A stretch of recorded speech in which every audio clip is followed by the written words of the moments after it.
Hello and welcome to the When We Write. Oh, shit. Hello and welcome to the When We Cry Book Club podcast. We will be talking about Umineko this time around. I mean, we have been talking about Umineko this time around. We are going to start the second episode of Umineko. This is our fifth book club episode. I am your host, Lorenzo. This is your friendly neighbor Mushroom. And this is your local chaos-inducing Des. Perfect. Yes. Welcome back, guys. It's been a couple weeks since we last recorded our. We wrapped up the first Umineko episodes Yay. book club summary. Yeah. Woo! What a journey that was. I mean, Omedeto. yeah, right. It has a crazy ending. It's gonna get crazier. Just you wait. But why don't we catch up a bit, see what we've been up to since it's been a couple weeks. It was Halloween last week for. Yep. Maria and Maria only. Happy Halloween, Maria-chan! We hope you enjoyed the iceberg episode, which is a bit late, but oh yeah, it's still Halloween can be any day of the year as long as you have love.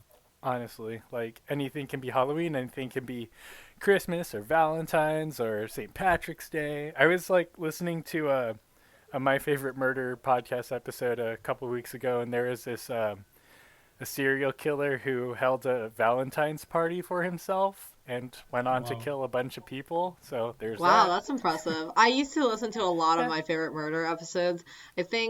Let's say 2 years ago, it was during finals week. For some reason, I thought it was a great idea to essentially listen to 70 episodes of My Favorite Murder in that same week. Yes. Because I think I was just super anxious and I was doing a bunch of homework and I was what would be a good episode to put on? I was yes, My Favorite Murder.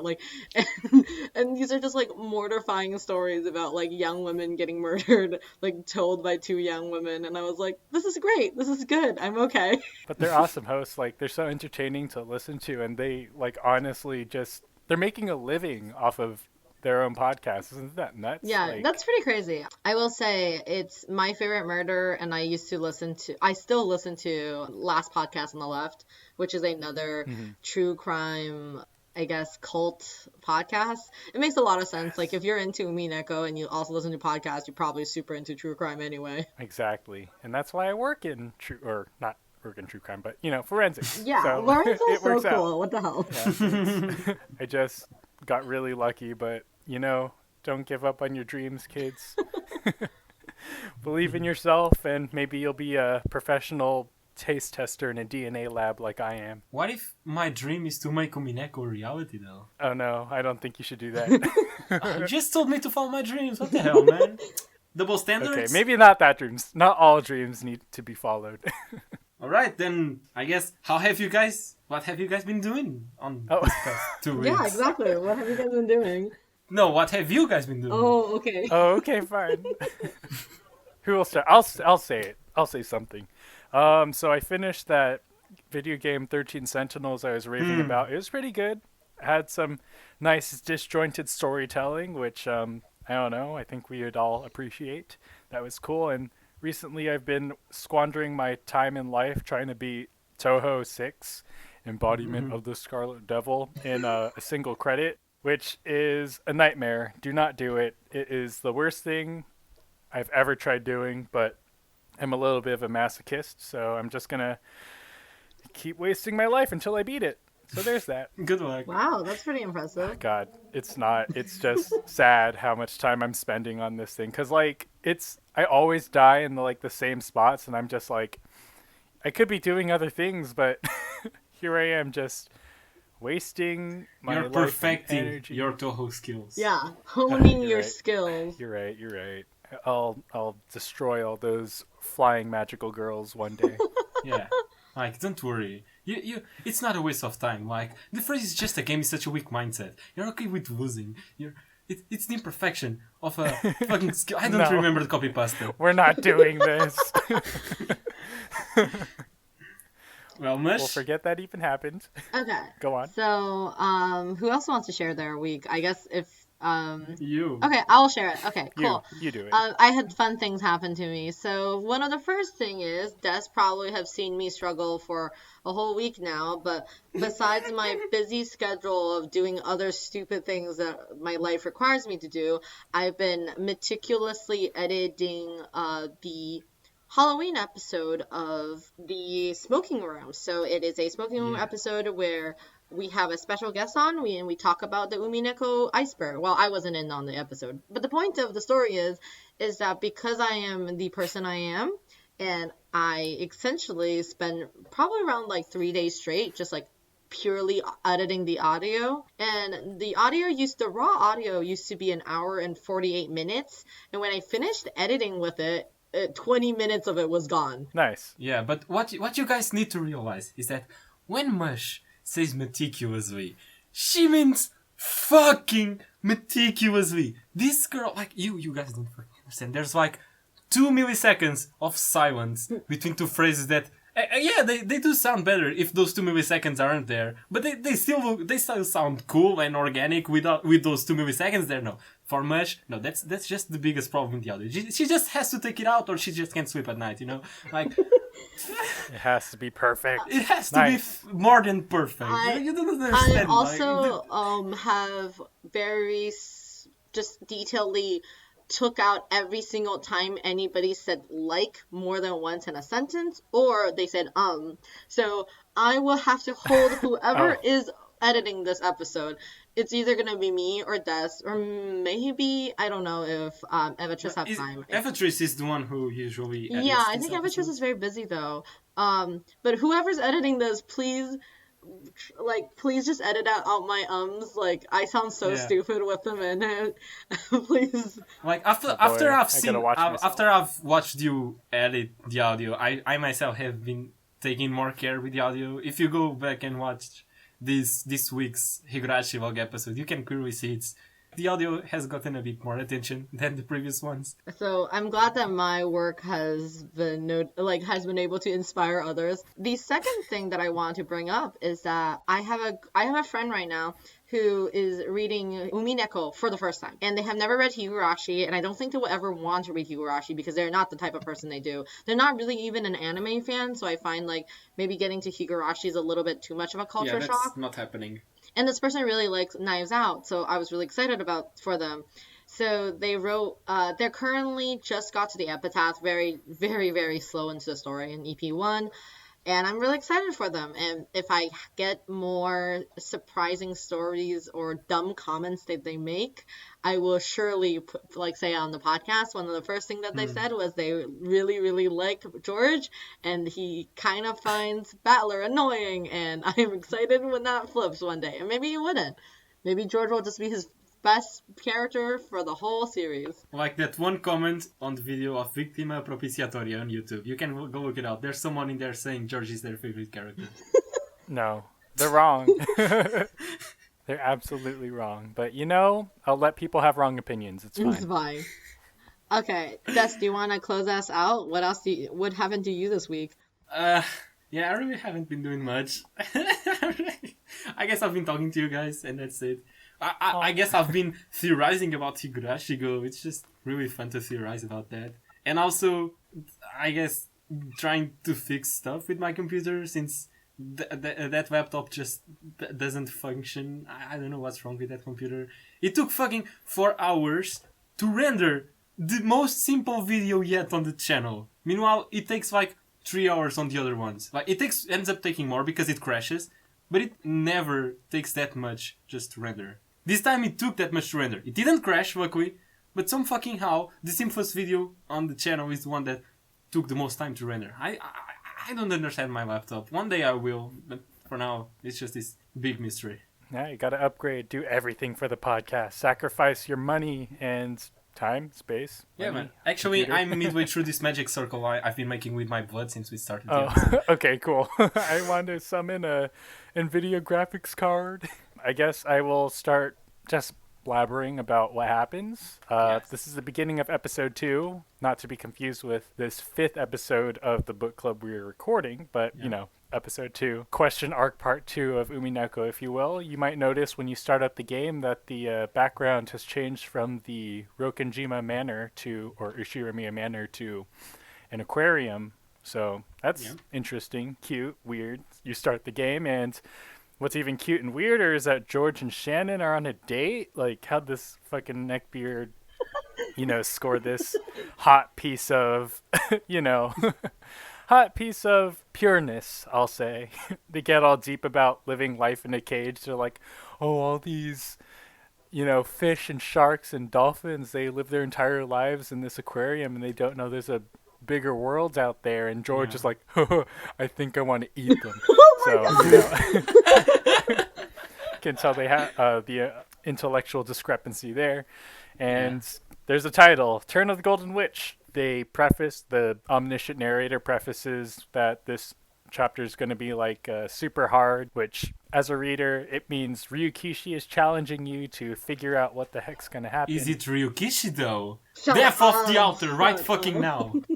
Death of the author. Yeah, so you better put on your thinking caps because it's going to be a wild ride. I think as a reader reading this the first time around, you're probably confused. Like, why the heck are these two, like, first of all, why are they dating? And second of all, didn't they turn into, like, jelly soup at the end of the last episode? What is going on? I mean, you would have an inkling that they're dating since we were introduced to them in EP1 that he proposed to her. You're right. I mean, it would be funnier if it was kind of just like a out of the blue proposal. It reminds me of this time in high school where we had like a school dance coming up, and somebody in our math class, or two people in our math class, were leaving. One guy runs to his locker right outside the classroom and like takes out a bouquet of flowers and shoves it into this girl's face. And he's like, will you go to the winter ball with me? And she's like, no. And my friend had a class with her later that day, and she's like, yeah, I don't actually know who that guy is. Like, what the hell is going on? I know, right? I think about it a lot, that's I digress. So awfully cringy. Like, I feel so bad.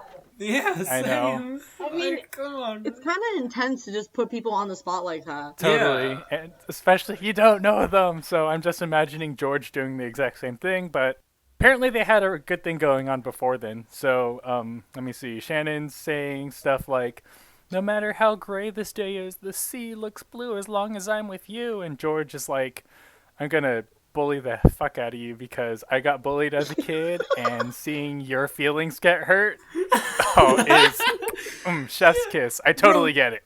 Bro, this man, he could be the smoothest man ever if he just knew what the fuck to say. Well, I know. Am I the one who thinks he's like, George, you have the weirdest fucking thoughts in fiction. If you just knew how to word your thoughts better, you could be such a better man. Like, what the fuck are these monologues? What the fuck are these, George? He's a walking Reddit account. He's just like spewing out what he's thinking without even filtering it out. He's like, there's no higher pleasure than teasing her. Oh my god. No, my disgusting. favorite bit about him was when he was like, like, I used to get so mad when I see like couples getting together, but now I'm in a couple and I'm so happy. I hate it. I hate everything about him. And even after that, he's like, ooh, mommy, feed me cake. And, makes Shannon feed him with the spoon. We're getting a little bit too mean. It's all bad.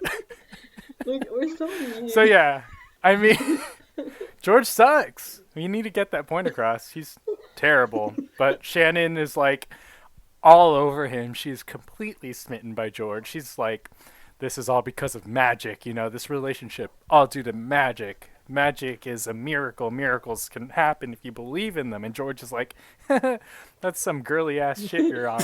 I know that as a man, you have to have like 70% guts and maybe 20% courage and 10% luck. But, I'll let this girly thing slide. It's fine. And they agree to call each other by their first names, which I guess, in Japanese culture is a pretty big deal, especially when you're first starting out and going steady. And then we flash back even further to Shannon on Rokenjima on a day where George and his family are visiting the Ushiramiya estate. Wait, there's a tiny sorry. scene between Yeah, that. no, there's a very important scene. I just fucking like had a mind gap. We flash back to Shannon making her way out to one of the smaller islands of Rokenjima. It's a dark and stormy night. She goes up to the shrine that is there, which is mentioned in episode 1, takes out a spirit sealing mirror of some sort and like obliterates it. She's like, "Grant my wish, Beatrice-sama." It's a really good Roll the opening. Yeah, and then it rolls opening. It's honestly one of my favorite voice acted scenes of Shannon because like it has like the most emotion you ever see come out of her. And I'm just like, wow, I hated her in episode 1, but maybe this is, her time to shine. It's Yeah, definitely. Like, it's a really powerful scene. Like, she screams, and hear the sound of the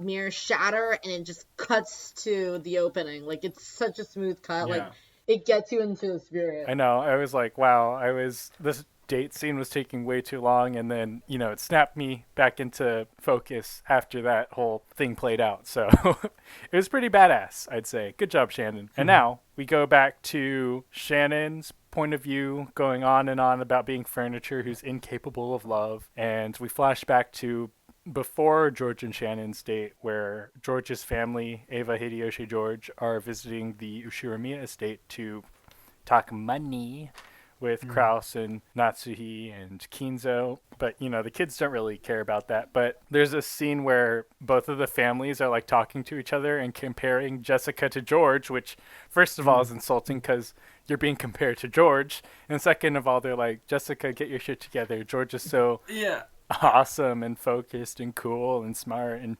Jessica's like, oh, my God, don't compare me to that shit nerd. And she, like, leaves. I mean, she doesn't think that. That's what we think. Like, Jessica's more like, oh man, yeah, George, you're a cool cousin and all, but this kind of conversation really fucking sucks. From my perspective, I'm gonna just head out real quick. Yeah, like, Jessica's like, you know what, George, you being such a perfect boy really kills my vibes, I'm leaving. Exactly. I mean, I think a lot of us can relate. Like, sometimes your parents just say, why can't you be more like so-and-so? And I'm just like, I'm just trying to vibe, Mom. Like, why can't you be more like the neighbor's kid? They have good grades. Yeah, Mom, the neighbor's kid's, like, into drugs and shit. You want me to also be into that shit? But can't you just, like, give me a bit more worth? I think I'm worth a bit, like, I don't know. Right. Why can't you kin this other kid who seems better than you? Well, whatever. But I digress. And then Shannon comes in to serve the family's tea, and Natsuhi's kind of in a bitter mood because Jessica left in a huff. She's about to bite Shannon's head off, and George comes to the rescue by mansplaining tea, Earl Grey tea. He's like, oh, what kind of tea is this? Does this have, like, the bergamot citrus inside of it? Oh, and he lifts his pinky, does all that shit, but it diffuses the situation, and Shannon's like, oh my God, George, my hero. And then she just leaves, talks to Jessica in the garden, and Jessica's just like, ooh, I think George is single. It looks like you're pretty interested in him. And Shannon's like, yeah, he's not that great looking. He has average looks, read ugly, but he's so cool and mature. And then George comes along, and Jessica kind of wingmans Shannon into, like, pretending to ask out George because you find out, surprise, surprise, he's single, of course. But Jessica's saying stuff like, how are you going to learn about sex? Are you going to learn it from your dad? I just thought that line was, like, really weird and funny, but she just kind of, like, straight up says, Bone Hideyoshi. But anyways, Ava comes in, interrupts their make-believe, asking each other out, and she's like, George, we gotta talk about your arranged marriage coming up. And George is like, yes, honey. But right, like the dick flattening meme, but an arranged marriage. And then Ava's just like, oh, all you kids, Jessica, you'll find a wonderful man. Shannon, you'll find a wonderful man. And then she, like, whispers in her ear rather aggressively, stay the fuck in your lane. Like, know your place, furniture. Right. I know. Like, don't date my precious baby boy, because, he's above you, of course. And then Jessica continues the conversation, all bubbly and happy and aware of what the fuck just happened in there. It's just a very awkward situation. Exactly. And that kind of, like... Go I on. was just gonna say it feels like something that would actually happen, like you just being unaware of what the fuck happened and just continuing with the previous mood, unaware that fuck, this is really inappropriate right now. But that kind of like Ava scolding Shannon kind of like shakes her up. She's like, "I'm still furniture," and she's kind of mopey all the time. Like after that, and Natsuhi kind of like walks in on her sulking, and she's like, "Why the hell are you sulking? Go clean that room. The other maid did a better job than you." And then she's like, "Yes, ma'am." And then Cannon suddenly appears and says, "Man, fuck her and fuck the other servants. Grr, my soul is corrupted. I'm so dark and edgy." And then he offers to help, I think. What was it? I think Shannon's just like, "Oh, don't worry about me. I'm just gonna like do my cleaning duties. Like, go away, Cannon." And he's like, "Grr, fine. I'm gonna go be edgy and sit in a dark corner all by myself somewhere else." So Shannon goes off to clean the portrait in the entrance hall with the giant Beatrice painting, And she's like, "Oh man, Beatrice, I know you're like the master of the island, and if only I wouldn't be able to love because I'm just lowly furniture incapable of love. And did I ever mention that I was furniture?" And then Beatrice's voice comes out and it's like, maybe you don't. Yeah, right. Maybe you don't have to be furniture. So she the Beatrice character appears. Ah, yes. The woman of the hour, Beatrice, pops up. You see her sprite. She's immaculate, amazing, perfect, wondrous. Stunning, beautiful. Step on me, mommy. Right? Perfection in sprite form. Every adjective under the sun. She appears. She says, "All you need is love, honey. Love can save you. You're human now. Go break a mirror for me, and then you can bone George or whatever."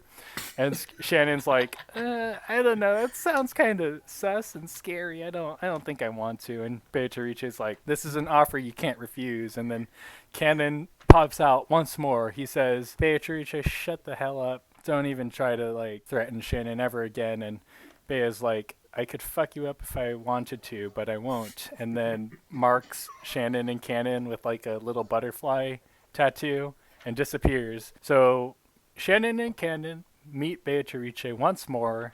They get branded by her. She disappears. And then we flash back to the, after the date from the beginning of the episode. Shannon and Jessica are kind of talking to each other about it. Girl Jessica's talk time. yeah, exactly. Jessica's like, "Ooh, wait, what the hell? Why don't you guys stay in the same room?" And Shannon's like, "Are you kidding me? Have you looked at George before? I don't want to Shut up. Okay, I will have to say it from this perspective. I was actually arguing with Des about this earlier today while we were talking about EP2, but Des and I were like, okay, so Jessica's saying right now is Jessica saying well, why did you guys sleep in separate rooms? That's so weird. I thought you were guys going on a date or something. And then meanwhile, I'm like, wait, isn't Shannon supposed to be 15/16? Yeah. Oh, that too. Means and that means George's 21 right now. I'm not saying that that's weird, but I'm saying that's weird. Yeah, okay. And just to clear some misconceptions, I'm not saying that's not weird. All I was saying was that well, from Jessica's perspective, that's only natural that they would sleep together, right? Yes, that's very true, because Jessica's also a dumb child, and she's 16 years old, and she's like, "Yes, you should have sex with my cousin." You're right. He's so old and mature. Of course you want to. That? I mean, that's what she was gunning for. She was so disappointed. If you read the dialogue, she's like, "Oh, I can't believe after all that you guys didn't do it." But I get it.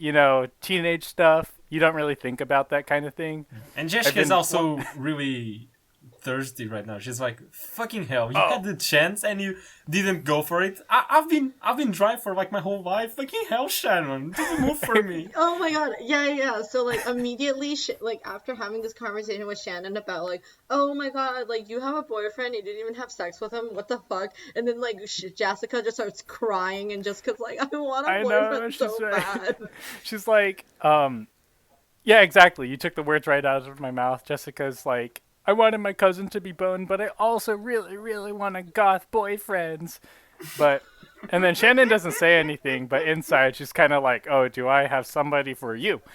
But anyways, that's the end of the scene. I'll sit on that also, weird. just before we change scene, there's also a quick reference to tsunderes in there. That just doesn't make much sense. What? Oh, Mushroom, yeah, you want yeah. to take over since you are more well versed in that scene than I am?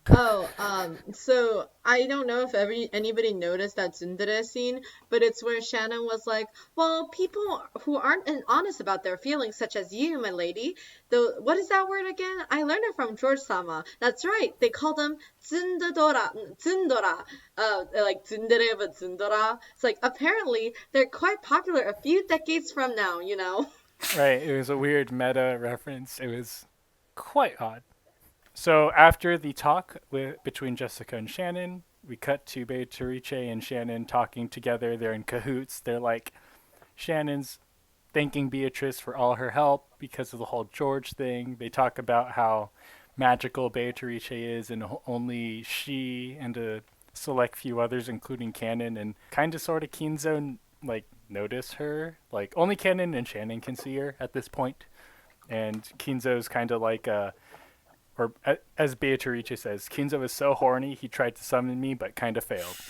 Bea's like, okay, Shannon, now that I gave you your magic love charm brooch, you gotta pay me back by destroying this mirror kept in that shrine over there, because it's sealing my magic and sucking all the life force out of me. And then Canon is like spying on them this whole time. Is like, you're bad news, Beatrice, you golden bitch. Stay away from Shannon. Canon's telling Shannon that Bea is bad news, and we're still furniture. We're always furniture. No magic is gonna save us from this fate. And Shannon's telling Canon to lighten up a little, man, and hands her the brooch that Beatrice gave to Shannon, and gave it to Canon so that he may find love. Mm-hmm. Right? That makes sense, right? Shannon, Canon. There's like a lot of Shannon, Canon, Shannon to Canon, Canon to Shannon naming bullshit going on, but that's how it was written. We'll have to deal with it. Shannon imparts the knowledge for Canon. Without love, it cannot be seen. Keep that in mind, because that's kind of like the catchphrase, the thing of Umineko. The Without art love, phrase of the show, yeah. exactly. Most important part. Right. It's very important, and at this point you should know that, love is making Shannon more motivated to live life, and Canon's like, ugh, there's nothing more to life than being a footstool for Kinzo. Yeah. I love love is a big doing theme that. here. In this episode specifically, love is a big theme, and as Beata says, is the true element of the world. Right, exactly. So Canon's like, oh, what the fuck ever. Beatrice disappears. He runs into Kinzo, just like moping about not being able to see Beatrice again. And Beatrice is there. He can't see her, but she's kind of pitying Kinzo. He's like, oh, Kinzo, if only you knew how horny and blind you are to my presence. But I digress. Cut away from that scene is a school festival at Jessica's school on a different island somewhere, and she brought Canon along Nijima? because, right, in Nijima, exactly, yeah. So they're all at Jessica's school. She brought along Canon as a stand-in boyfriend because Shannon kind of like tricked Canon into going to the festival with Jessica, and all of Jessica's friends are like, "Oh my God, you make him call you my lady? Oh, so kinky." I mean, in the translation they say kitakore, which apparently translates to "oh shit, here it comes." So more or less they're like, "Oh, kinky! Wow! Oh my God!"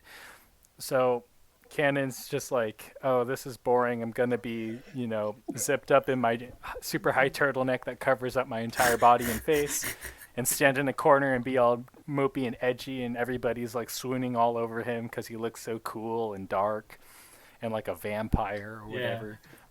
Yeah, Jessica went from, I want a boyfriend, to, fuck, maybe I went a little bit too hard on this boyfriend thing. Right? So Jessica performs for her festival, she, depending on which version you read, it's either like an original Jessica song or a Toho arranged. Wait, one of those Toho. there's an doujin original songs. song? I think there's a.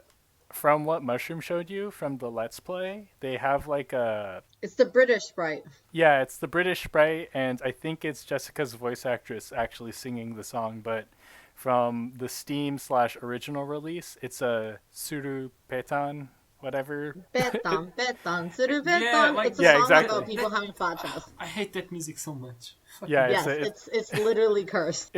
wait, it's a song about people having what? Flat chest. So it's called What? petan, Oh. suru petan. So like petan is like it's like flat chest, fat chest. Suru means like smooth, like flat chest. Oh, I hate that. Oh my god. I don't. So- I can't believe you guys didn't know that. Like that's really I didn't funny. know it. I just knew it was in Sound Voltex, and I was like, "Oh my god, a Toho song and Umineko and."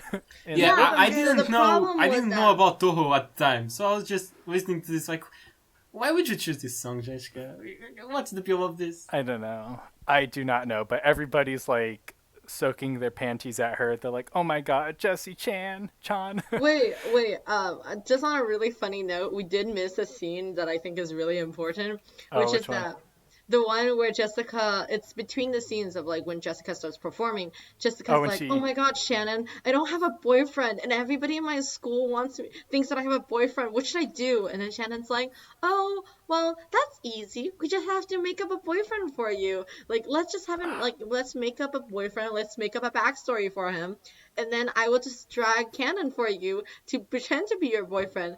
And then Jessica's like, "Oh my God, you're my savior. Thank you so much." Oh boy, that's just Ooh, casual high okay. school shit. We'll jump back into the post-performance scene, or during the performance, whether she's singing about sweets or having a flat chest. Canon is like, "Oh my god," he's enamored by the Yeah. performance.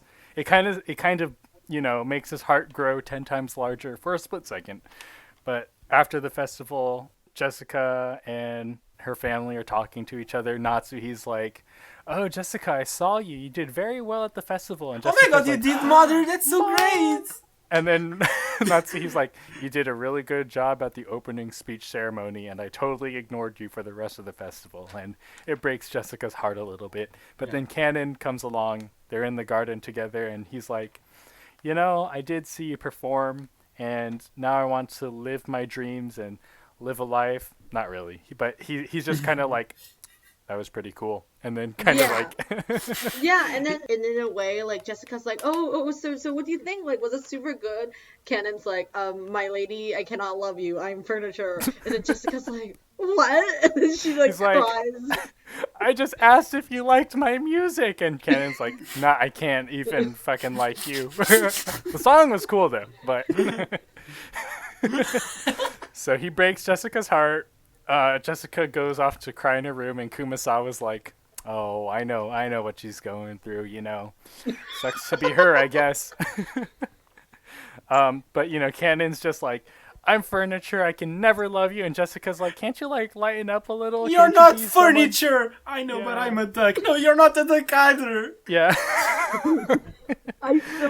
I think like I completely forgot there was a domestic duck conversation. Yeah! and I was literally I did as well until a week ago or some shit. The reason why I remembered that scene existed, the domestic duck scene, is because I think, shout out to the Twitter, that's the 7 expansion out of context. And I yeah. think one of the screenshots they put out was just like, "I'm not a duck or a furniture," or no, it's Jessica saying, "You're not a duck or a furniture," and I was just like, when the fuck are they talking about a Right? duck?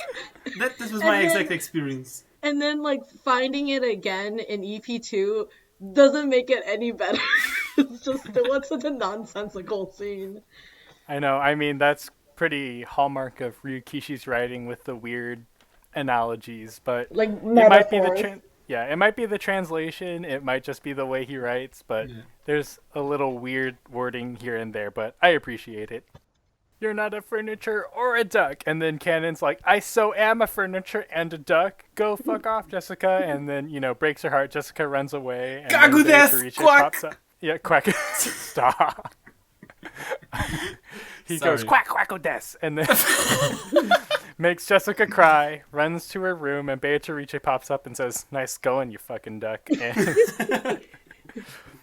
then It's just like the Beatrice is just like, yeah, fucker, this is why you're gonna die alone, you idiot. Like, exactly. Oh my god! And then Cannon's like, "You're a demon!" Rah! And then crushes the love charm brooch, and he says, "This no strings attached, love my ass. You know, you have ulterior motives between Shannon and George." And Beatrice is like, "Oh, have you seen behind my facade, haven't you? Well, you're gonna fucking die alone, you stupid ass furniture duck, whatever."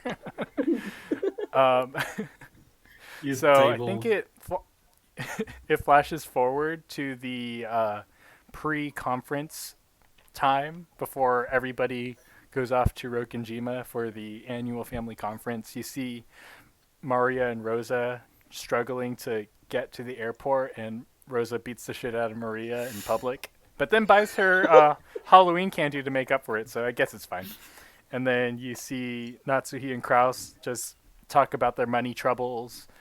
Rudolph and Kyrie also talk about their money troubles. That's it. There's this one scene where Rudolph walks in on George at the airport, almost walks in on him, rehearsing his proposal to Shannon, and he's like, "Don't strain too hard, George, or you might shit your ass." It's happened to me. And then, I mean, he says, "Don't shit too hard, or your ass will burst." But you know, you're gonna shit your ass, George. So at this point, you might realize this is a near identical scene from the beginning of episode 1. Yep. Except Maria's like batshit and like wild about Halloween. She's like, "It's Halloween, guys."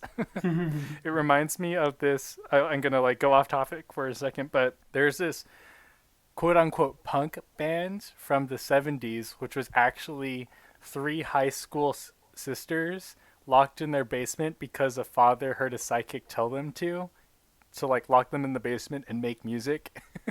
It doesn't sound like music at all, but I'll share it later. They're called the Shags if you're listening and want to check them out. Shags, their song Halloween, where basically they do not have a background in music, and they're making quote unquote music that sounds like they're trying to get back at their abusive dad for locking them in the basement. So they're just kind of like half-heartedly strumming on guitars and going, "It's Halloween, it's Halloween, it's time for spooks and time for screams." But it's just the part where they're locked in the basement, and because a psychic told their dad to, I'm just like, that's fucking wild.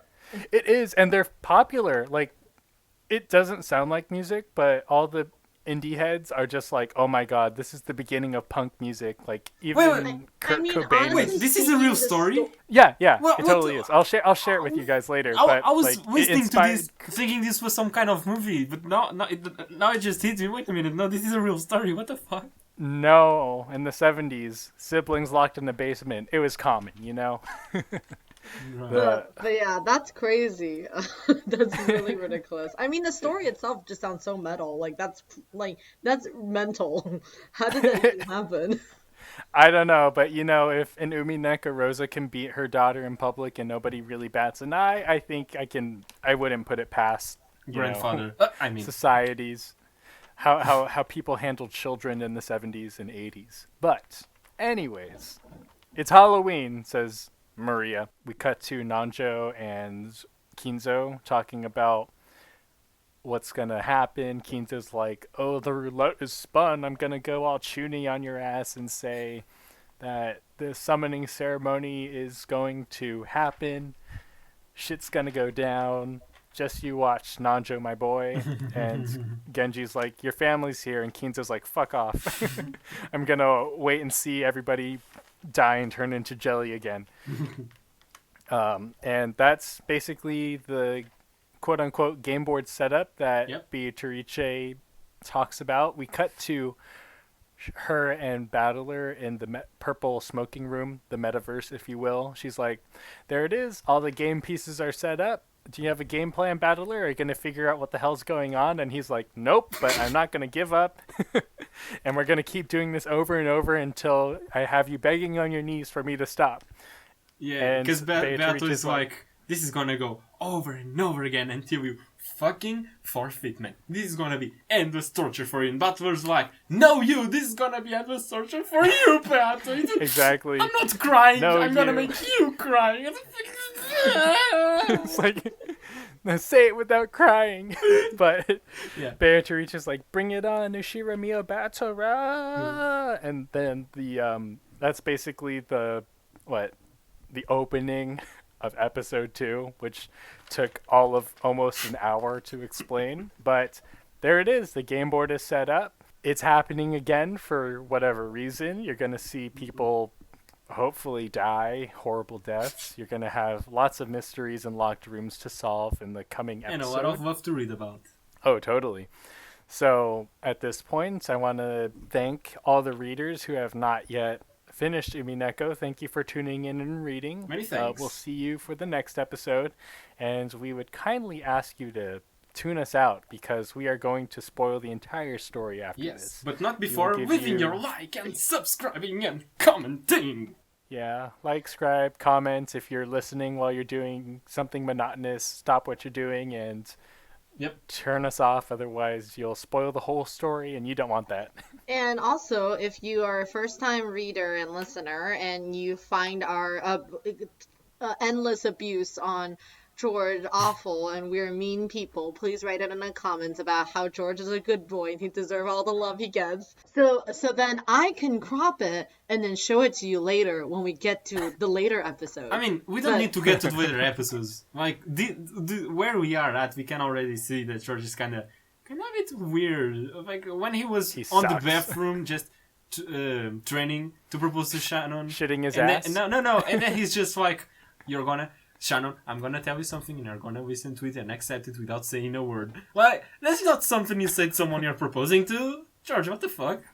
Without saying a word, like, you're gonna accept this and not say anything about it? What the fuck? That's kind of weird, bro. Right.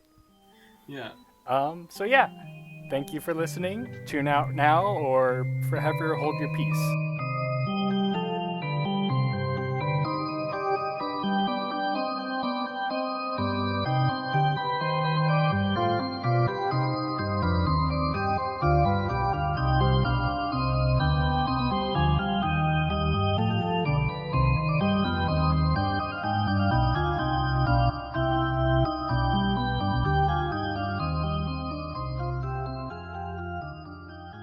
But my theory was that from the perspective of Umineko as a story that's like all like essentially like at least I believe EP1 and EP2 are like message in a bottle, is that somebody had to pick up that bottle and when they were adapting it into like a written form for other people to read, they were like, oh yeah, and Jessica's a tsundere character, which they wrote in. And then, yeah, I forgot about that part. like, so that's my theory. God. Like, that's my theory. Like, I think it's just, like, something that people were like, and then those kind of characters will be totally popular. Like, I think it's, like, a funny jab. Like, it's just something that people wrote in afterwards. Like, of course, like, I don't imagine, like, Shannon actually said that in the universe that they were in, but it was just something that people thought it was going to be funny and added on.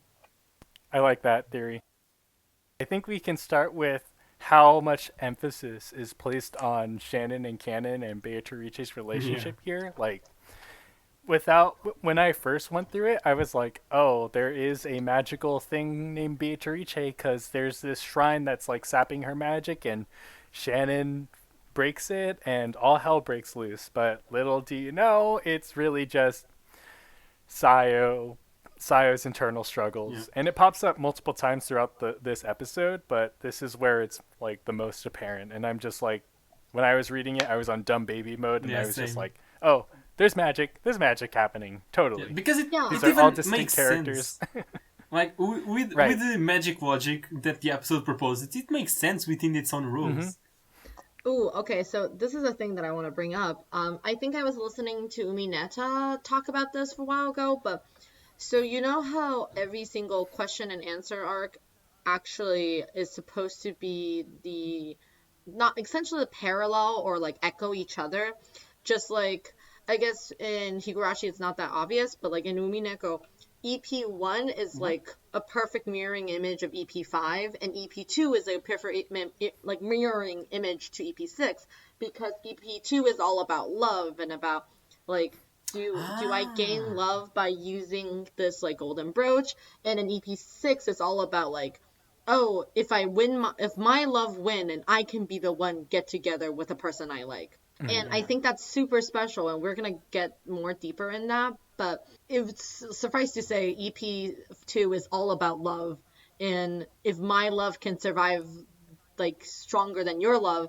because all the scenes between Shannon and Canon are kind of fun, like essentially retrospectively hilarious to read, because you're like, oh god, like Sayo really can't catch a breath, because all she does is make up new people in her mind to like make fun of her or support her, or then turn around and scold her again. Like that's just extremely crazy. Right? I'd say 80% of this whole segment we talked about was just Sayo just talking to themselves, just like, oh, lighten up, and then no, shut up, we're furniture, and oh, I can like grant all your wishes and make your dreams come true, and you can bone your cousin, nephew, and niece at the same time. I don't know. Well, she didn't totally wild. Did she know about that at that time? Yeah, she did. Of course, she did. Yeah, that's the whole reason why she broke down. Yeah. I guess we can also go to like the sections where they just mentioned canon being totally made up, like how Mushroom brought up earlier, how they were like, oh, let's make up a boyfriend for you, and then out pops Canon, whom Shannon gives birth to somehow. But that's what that's my question about that is more about like, do you think Shannon existed before Jessica wanted her to exist, or no? You mean Canon? Oh, sorry. Let me rephrase that. Do you think Canon existed before Jessica was like, I need a boyfriend, or did she already was there? So if I recall in the manga, Canon was created to channel all of Sayo's negative emotions, and that's why he's so dark and brooding. And then he kind of was just there, was a convenient like personality that Sayo could use to help Jessica with her boy issues. Okay, so Canon already existed before Jessica wanted Canon to exist. Okay, that makes sense. Yeah. They're not as predatory as you think. It's just really funny to me now. Like, there's a part where Jessica's like, hey, Canon, do you know that I make up personalities, my school personality and my home personality? Like, that's how I get all the things I want in my life. So, like, and then I was just sitting there and I'm like, Jessica, what are you talking about? You're talking to a professional right now. Yeah, exactly.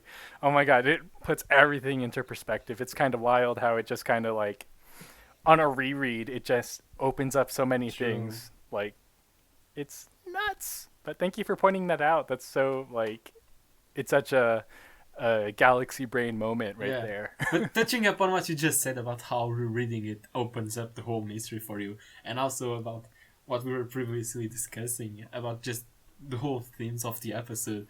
Once again, I was speaking with Mushroom before this episode, and she said something that rings very true, which is that rereading episode 2, you're like, bro, this is baby mystery. This is obviously a metaphor that can be obviously solved. How was I so oblivious to this? And then you compare the question arcs metaphors to the fucking answer arc metaphors, and you're just like, bro, what is this level of scaling? What just happened here? What?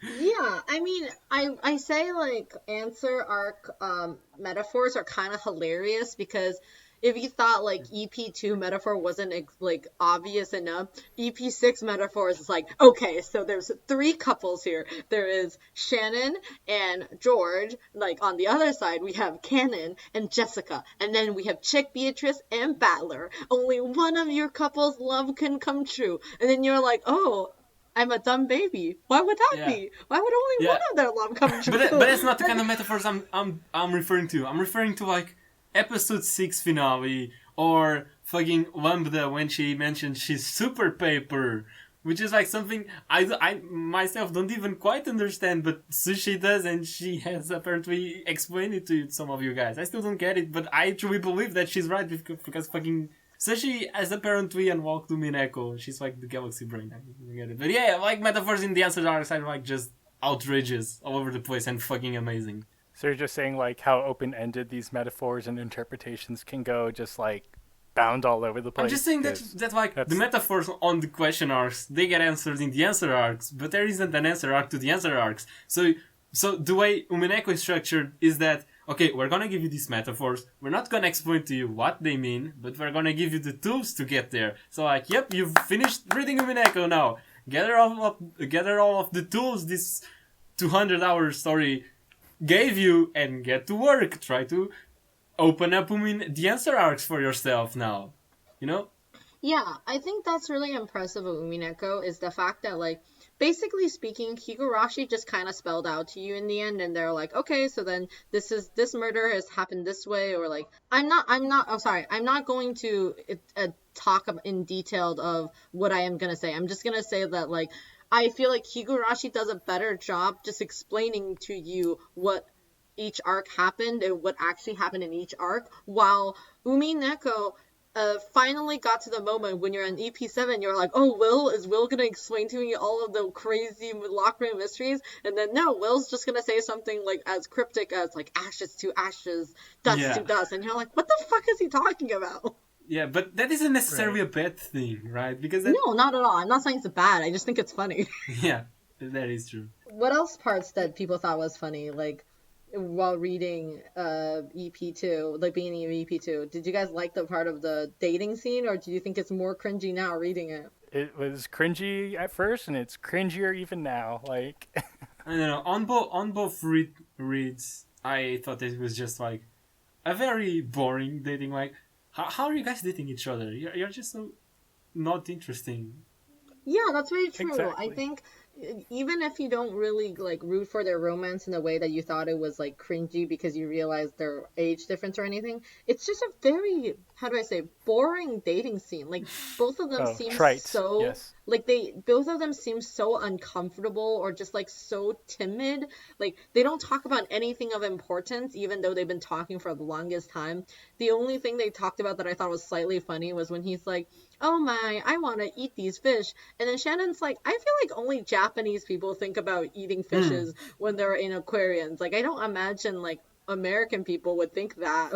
And I just think that's my really father would funny. think that, definitely. You think so? I do think so, yeah. My father would. You see an anemone and you're like, oh yes, I want that, like, little spongy, like, tentacly hole just, like, on a plate. Or like you see a cucumber and you're like, wow, sea cucumber, crunchy, crunchy. Yeah, squirt in this mouth. Maybe it's because much like Japanese culture, our culture also has a lot of seafood and fish in it because Portugal has such a big coast, you know. That makes sense. And also, I would like to note the fact that I find it hilarious that every episode that Lorenzo and I are on always oddly turns into some weird kinky shit about talking about... like, it's always has some weird, like, undertone of, why are we talking about fish squirting in mouths now? What really? That's a thing? Well, we talked about Balto, and then we talked about... I think with the first episode we talked about how Kiria is definitely topping Rudolph, and like they're probably... Yeah, I think Z brought that up. Yes. Oh, that was really 2020 is the year of pegging, and so is 1986, or whenever this took place. Yeah. Okay. So 84. Another scene I want to bring up is that I think all of the scenes between Shannon and Beatrice is so illuminating now knowing what actually happens. Like, it's kind of like obvious that Shannon is the one who's like, oh, maybe like the whole like George situation could work out, and meanwhile like Cannon shows up and was like, no, don't think about George, get the fuck out of here, like don't even look at George. Also, like, why are you talking to Beatrice?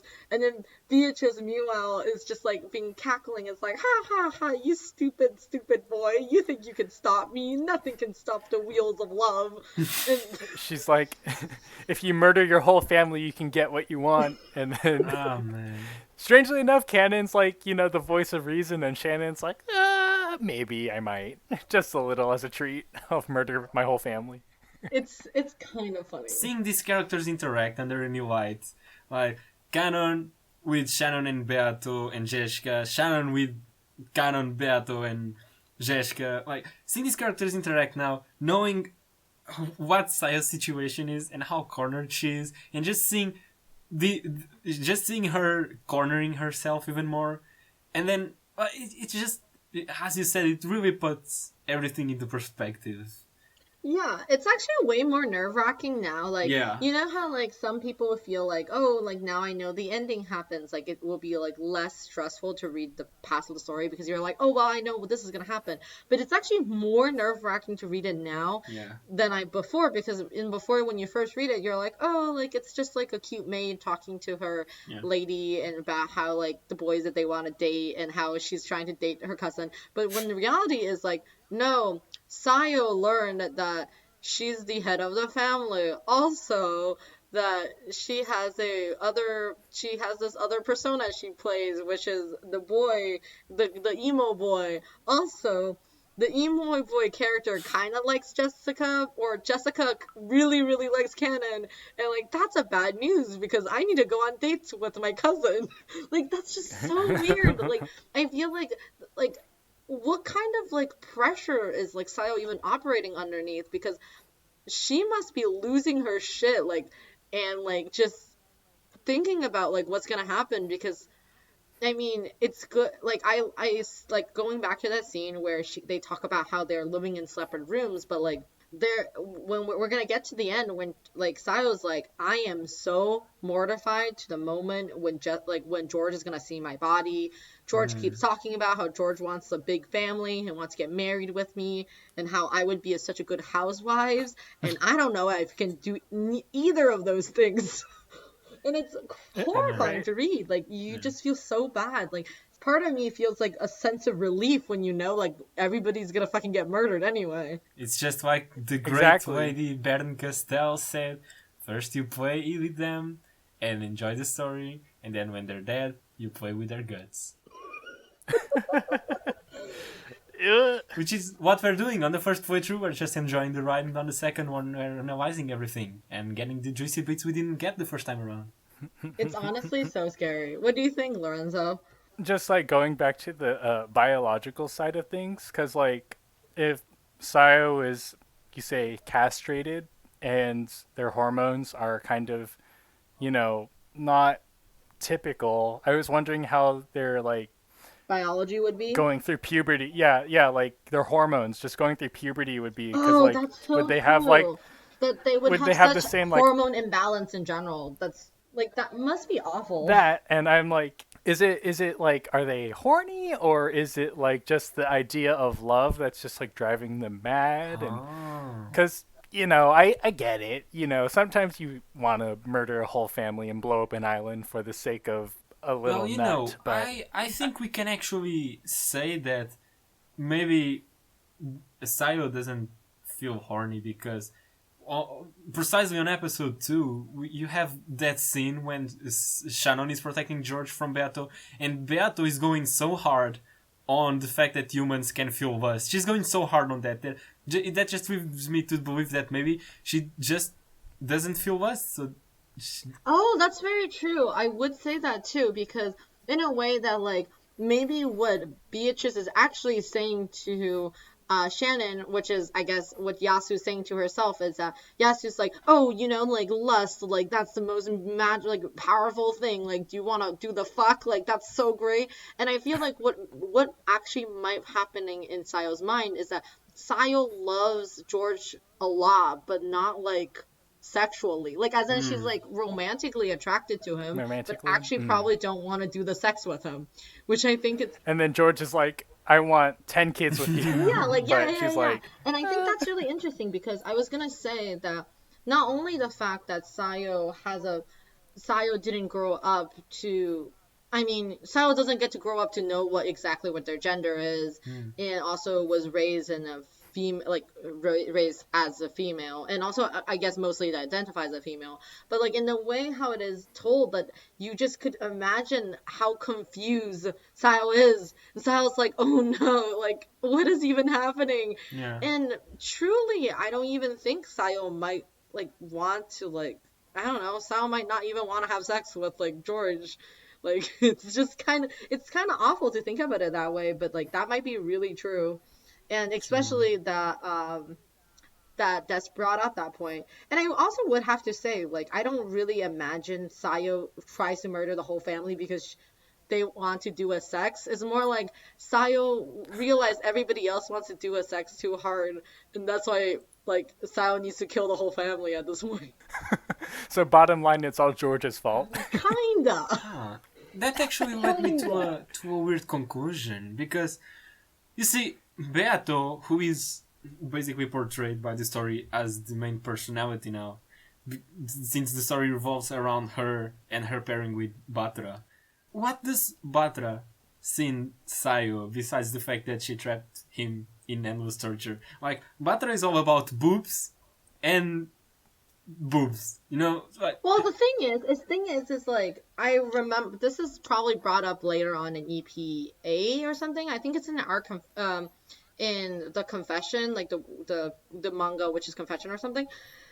Battler's is like Battler a long time ago told Shannon, was like, the girls I'm into are blonde hair, blue eyes, and big boobs. Yeah. And then that's the reason why Beatrice looked the way Beatrice is because not only the fact that that's the type of women that Badler likes, it's also just coincidentally is what Beatrice, the first like. Beatrice, looked like. Yeah. And those two things adds together, like, creates like the third Beatrice essentially.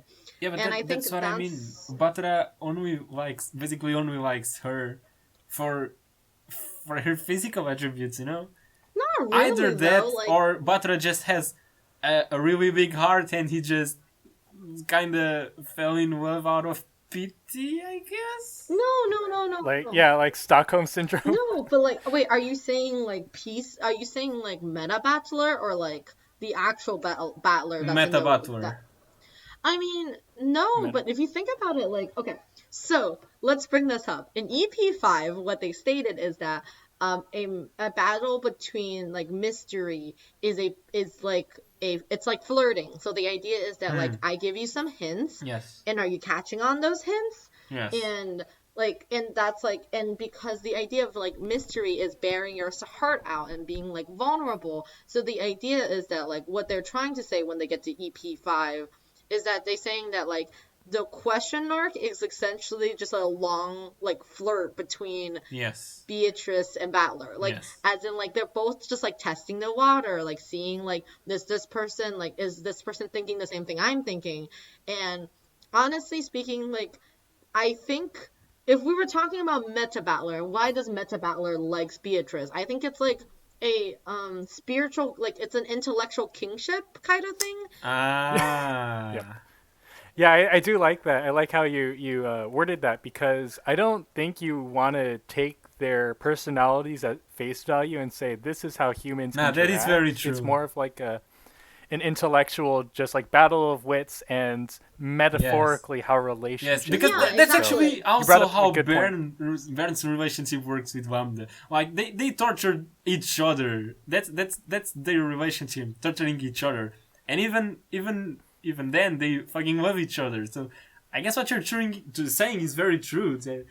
On a meta sense, it's not the personality itself. It's like what each character represents in a sense. Yeah, like it's a very sexy way to phrase Beatrice and Battler's like intellectual battle is like they're like doing a tango. Like this is just like an emotional and intellectual tango that they're doing. Like they're all being super risky and frisky, and like that's the whole idea. And I guess that's why people fall in love with the concept of Beatrice and Battler, even knowing what happens in the end, is because like I truly did really like their dynamic, and I like their coupling, I like their conversation, and I like their banter. Like in like that's why I think it's really funny that in EP6 Battler comes back and think about all the things that he's talking to Beatrice, and he's like, oh God, like I was so in love, like what the fuck, how did I not know that? And I think I don't know. I think that's like kind of charming and funny in that own way. Like I guess the point of the story is if Battler was slightly more hornier or slightly less hornier, like the Umineko just wouldn't have happened. I mean, Yeah, I that's think fair. it still would. I would but- say like I'm basically just gonna repeat what I said, but like this isn't normal people. This is like metaphorical characters. Just yeah. This is their love language, which happens to be murder. Yeah, and Intellectual exactly. battles. mystery. Like Yes. honestly speaking, like what bonds like a couple more than killing your whole family over and over again? Like nothing more romantic than that. Honestly, broken promises, accidental castration, power dynamics, George being a walking, talking Reddit post. I don't know. Just there's everything, and you know, if you're presented with a story full of that, there's no way you won't fall for whoever's giving you Yeah, that story. true. You know. Yeah. So by the end of it, Battler's like, oh yeah. But I will say, in a meta sense, as a reader, like a actual person reading it, I can honestly say I was not as invested in Umineko while I was reading it, as opposed to how I am now, just going back after spending almost 300 hours reading it. I'm just like, you know, this is a pretty rad story. And I feel like that's what Battler's position's kind of like, where he's like, we've done this 8 fucking times, and at this point, I think I do actually like this whole ass thing that happened to me for almost an eternity. So, you know, there's kind of like that meta element going on where the reader / battler has been in this for so long that there's no other option but to appreciate. That's very true. just That's very what happened true. to you. Lorenzo, I will have to say, I was talking to somebody else and I was like, you either like I was reading the Steam page. The Steam page is one of the things that I like to do for fun, which is reading the Yeah. Steam reviews for Umineko because I like how everybody who writes on the Steam page clearly just writes like a whole fucking essay and pastes it on there and was like, this is the fucking best game I ever played. But Right? but my favorite part of the Steam page is that literally everybody who comments on there is like you play like 10 hours of the game and you're like, oh, this game is so fucking slow, I hate it, like I don't understand why people think it's a masterpiece, it's stupid and fucking dumb and it takes forever to read. Or you play like 120 hours and it's like, oh my god, this is literally the best game I ever seen in my life. This taught me what love is, what's the most important values. It taught me to be kinder to people, to be understanding. And the point of my story is that like Umineko is a type of story that holds you emotionally captive and just like kidnaps you to go on this journey. And when you're done, and if you spend 120 hours with it and you still hated it, like I have no idea what you're doing. Like there's no way you can hate Umineko if you actually spend that much time reading it. I guess you can if you're a goat and you refuse to pay attention to the heart of the story, essentially. Exactly. Oh, that's so insane.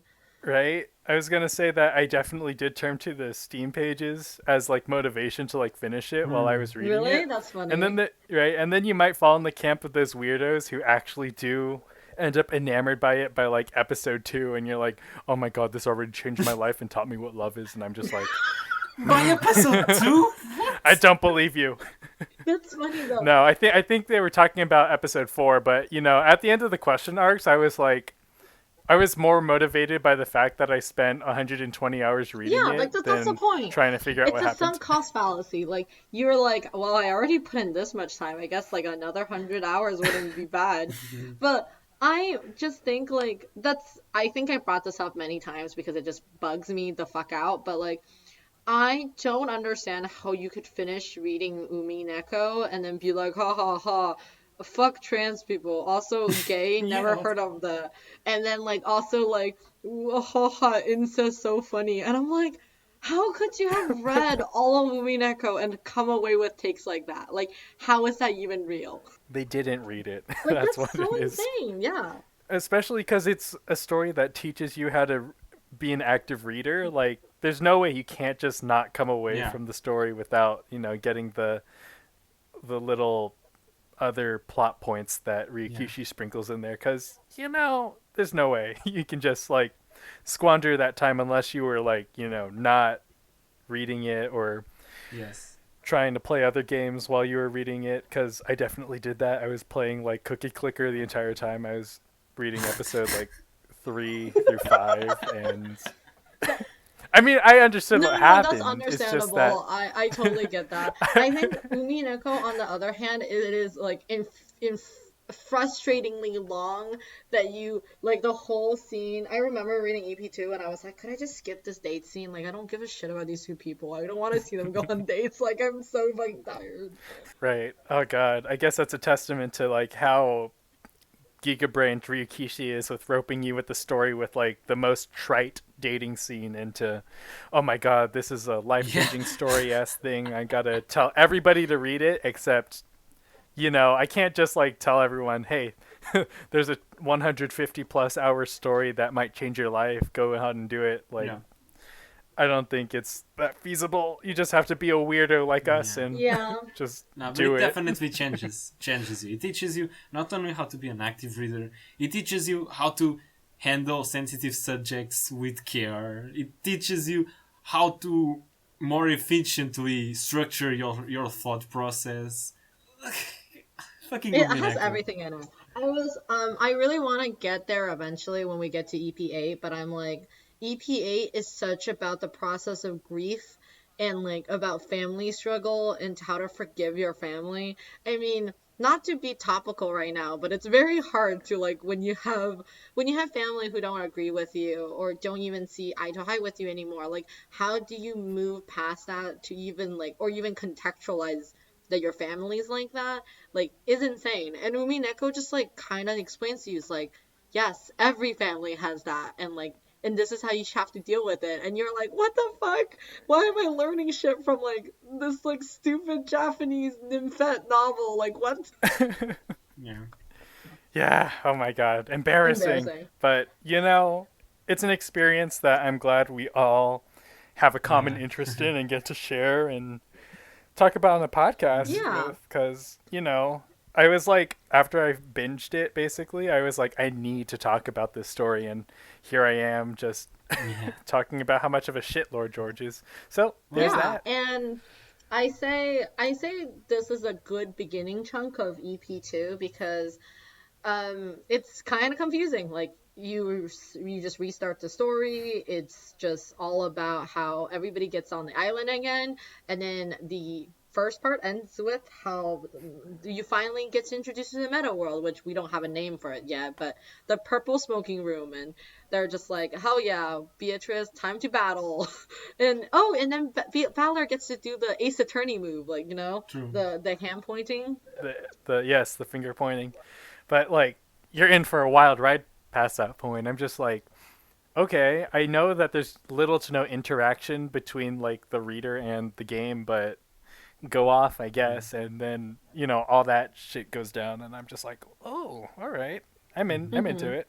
On the part that we talked about of the episode, we mentioned the aquarium, and like there's a really cool metaphor in the aquarium, which is that the fish in the aquarium don't even imagine the kind of universe that exists outside of it, and that's such a good way to describe how the pieces feel inside the game board. Yeah, exactly. Right?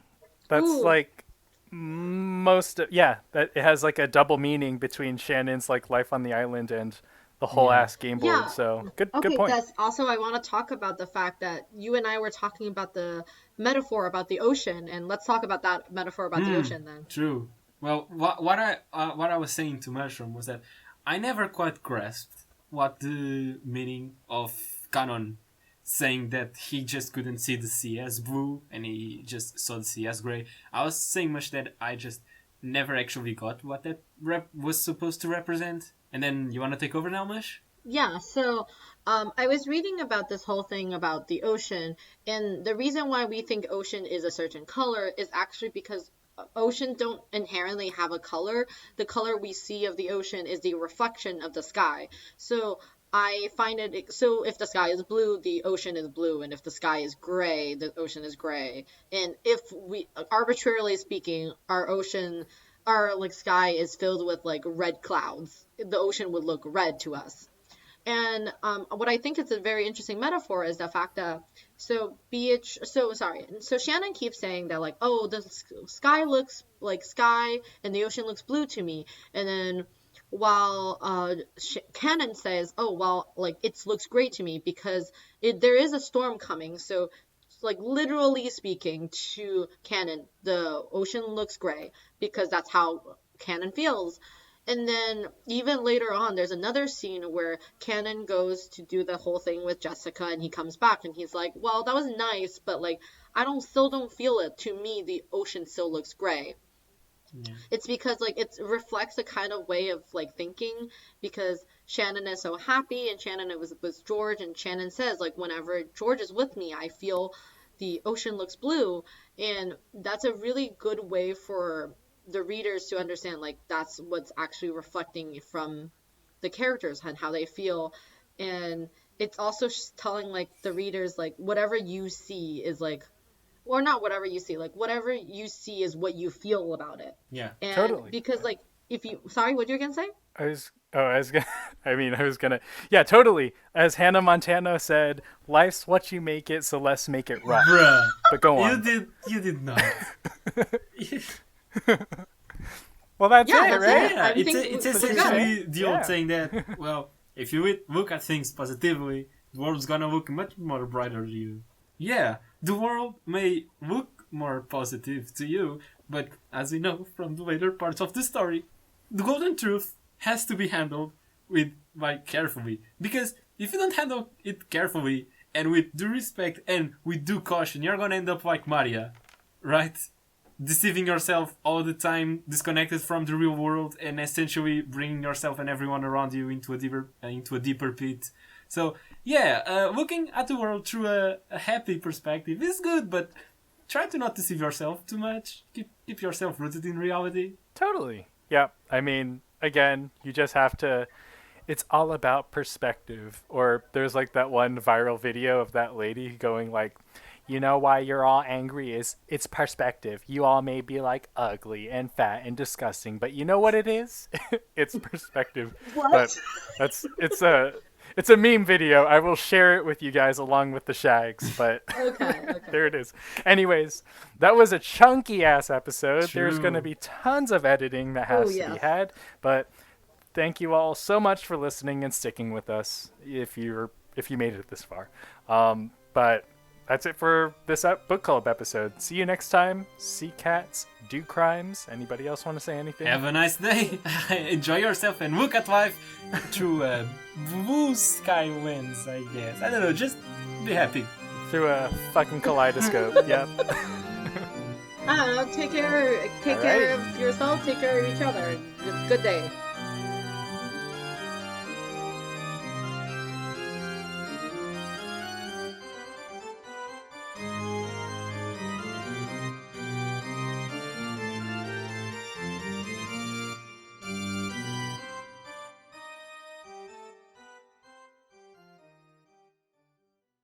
And then I will just drag Canon for you to pretend to be your boyfriend. And then Jessica's like, oh my god, you're my savior. Thank you so much. Ooh, okay. We will talk about that later. Cut this part out because that would make that explanation a little bit suspicious. Yes, so that's why I was saying we should at least comment what Mush said, because he's just going back to specifically talk about that, and then we don't even comment it. Like, oh my god, wait, should we just scratch all of this and just start this? No. I'll comment. I'll comment it right now. But you want me to comment it? Okay. Oh boy, that's just casual high school shit. Right. Okay. Put that casual high school shit after the explanation and cut out my part. Oh my god. Okay. I guess this is the type of shit that I know that like I might have to be the person who edited this episode because I am in it and I know exactly where I should cut it. Totally. Okay. But you can keep the boyfriend talking because I think that's a pretty funny scene. So good job pointing it out. I totally glossed over it. Yeah. I just think it's a really important scene, just because it's Oh, it funny is. and stupid, and it really is. just shows how like Jessica's like so not vain. Vain is not the correct word, but Jessica's like, oh no, all the girls are gonna like tease me if I don't have a boyfriend, and like my value is the fact that I have a man in my like and next to me. Like it's really funny that way. Right, exactly. So the payoff to when they find out that Cannon calls her my lady, My and lady. Jessica treats him like a servant, it's like, oh my god, Jessica, how did you do this? But Yeah, yeah.